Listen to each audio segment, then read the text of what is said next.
Skuad Sriwijaya FC dalam kondisi on fire hadapi KS3 Naga. Nur Iskandar dan Obed siap diturunkan. Tim Sriwijaya FC semakin optimis bakal merebut kursi juara Grup A dengan mengemban misi sapu bersih 2 laga sisi. Apalagi jelang laga ke-9 babak penyisihan Liga 2 Grup A.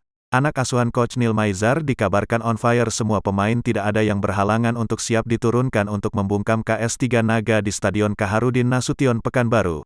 Selasa, tanggal 23 November tahun 2021, pukul 18.30 WIB.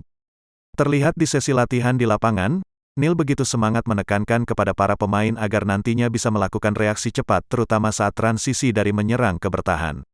Begitupun sebaliknya dari bertahan ke menyerang. Kalah bola, menang bola. Reaksinya mesti cepat, tegas mantan pelatih Persela Lamongan. Berlatih di Stadion Utama Kaharudin Nasution Pekanbaru, Neil mengungkapkan Muhammad Nur Iskandar DKK lebih menikmati latihannya dibandingkan dengan berlatih di lapangan lainnya.